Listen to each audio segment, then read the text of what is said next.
Hi guys, আসসালামু আলাইকুম। ওদের আমি পাত্র বইলাম, বইয়া তেল দিলাম, তেল গরম হওয়ার সামান্য হলুদ গুঁড়ো দিলাম, দিয়া সুন্দর করে কেন আমি ওদের ডিম সিদ্ধ দিয়ে রাখলাম, ডিম সিদ্ধগুলো দিলাম, দিয়ে এটা এগুলো সুন্দর করে আজকে বাজিয়ে নিলাম। আর আজকে ডিম রান্না করবো, দেখতে থাকা ভিডিওটা শেষ পর্যন্ত। মাশাআল্লাহ, পাত্রের মধ্যে গরম তেল ডিমগুলা কীরকম বাজা হোক, আর ভিডিওটা শেষ পর্যন্ত দেখতে থাকবেন। আশা করি অনেক ভালো লাগবে আপনারা আজকের ডিম রান্না দেখতে। দেখেন সুন্দর করে এগুলাকে ব্রাউন কালার করে নিয়ে আমার ডিমগুলা বাজা হয়ে গেছে। আপনারা দেখেন আমি এগুলা লামাইয়া একই খোড়ায় আমি এগুলা আজকে মশলা লাগাইব। দেখতে থাকুক, ইনশাল্লাহ আমি সবগুলা আস্তে আস্তে দিতে থাকি। দিলাম প্রথমে দিলাম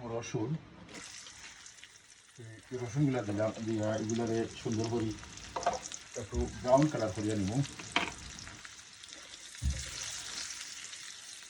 আশা করি এগুলা ব্রাউন কালার করিয়া নিব। রসুনগুলো ব্রাউন কালার হয়ে গেছে, দিলাম পরিমাণ মতো পেঁয়াজ দিয়ে একটু সুন্দর করে খসাইয়া নিব। দেখতে থাকবা প্রতিদিন এইরকম আমাদের সিলেটি রান্না।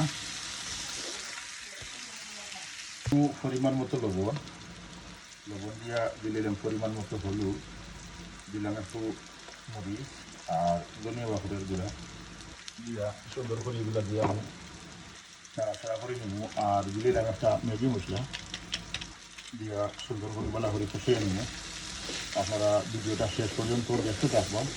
আর যারা নতুন রাঁধুনি রান্নাবান্না জানেন না, সন্তানের লাগি আমার এই ভিডিওটা প্রতিদিন এইরকম আমি রান্নাবান্নার ভিডিও দিয়ে থাকি। আশা করি দেখতে ভালো লাগবে, ভিডিওগুলো দেখবা ইনশাল্লাহ। দিলাম পুরা দালচিনি আর তেজপাতা, এটা দিয়ে একটু নাড়াচাড়া করে দিবি। আর এই সময় পানির দরকার হইব, কিছুটা গরম পানি দিব। দেখবা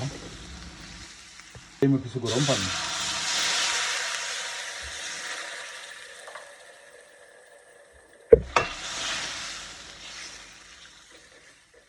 তো কিছু সময় আমি গুড়িয়া দিয়েছিলাম। গুড়িয়া দেওয়ার পরে এখন আমি সুন্দর করে ধরে খসাই আনি। আর আপনারা ভিডিওটা শেষ পর্যন্ত দেখতে থাকবা ইনশাল্লাহ। কিছু সময় আরও গুড়িয়া দিচ্ছিলাম, কিছু টমেটো দিয়ে একটু খসাই আনি। আর টমেটোগুলো যেগুলো সিদ্ধ হয় নাড়াচাড়া করে নিলাম ভালো করে। পানির পরে দিলাম সিদ্ধ করা যে বাজিয়ে রাখা ডিম যেগুলো আছে, ডিমগুলা দিলাম, দিয়া এগুলা সুন্দর করে একটু নাড়াচাড়া করিয়া মশলার মধ্যে একটু খসাইয়া নেব। আর দেখতে থাকবা প্রতিদিন সেলিমুদ্দিন পেজ প্রোফাইল এবং সেলিম ভাইয়ের ভিডিওগুলা। সেলিম ভাই যদি ইউটিউব থেকে দেখতে থাকুন সে ফলো করবা, আর যদি আপনি ফেসবুক থেকে দেখতে থাকুন তাও ফলো বটন অন করে দিবা। আর দিলাম কিছু ধনিয়া পাতা পরিমাণ মতো দিবা। একটু গুড়িয়া রাখবো কত সময়, আর একটু সিদ্ধ হওয়া লাগবে মশলাগুলা। আর এইরকম প্রতিদিন সেলিম ভাইয়ের ভিডিও পাইতে হইলে লাইক কমেন্ট শেয়ার করবা ইনশাল্লাহ। তো দেখলাম মাশাআল্লাহ অনেক সুন্দর রান্না হইতে। রান্না বান্না কীরকম লাগে আপনারা আছে একটু কমেন্টও জানিয়ে যাইবে ইনশাল্লাহ। সেলিম ভাই এইরকম প্রতিদিন আপনারা এই সুন্দর সুন্দর রান্না বান্নার ভিডিও দিয়ে থাকি। আর আপনারা যে সময় লাইক কমেন্ট করা যে সময় সেলিম ভাই অনেক ভালো লাগে, আর আরও কাজ করতে উৎসাহ পাই। যে আপনারা আমার এই বালা ভাইরা আপনার ভালোবাসায় তো অত দূর আমি আগুয়াইলাম। আর সেলিম ভাই অন্যদিকে যেন রুটি গরম করলাম আমার ছেলেটা লাগি, রুটি রান্না করি। আর দেখতে থাকবা প্রতিদিন এইরকম সুন্দর সুন্দর ভিডিও হয়ে তৈলে সেলিম ভাইকে ফলো করবা। সেলিম ভাই আপনারা লোকে থাকুন সব সময়। তো কিছু সময় গুড়িয়া তুইলাম আর একটু 10 মিনিট, মাশাআল্লাহ 10 মিনিট গুড়িয়া দিয়েছিলাম। আর মশলাগুলা মজিয়া অনেক সুন্দর হয়েছে ইনশাল্লাহ মাশাআল্লাহ। তো ওইরকম আপনারাও রান্না বান্না করি প্রতিদিন খাইবা। আর সেলিম ভাই লাগি দোয়া করবা, সেলিম ভাই সব লাগি দোয়া করবো ইনশাল্লাহ।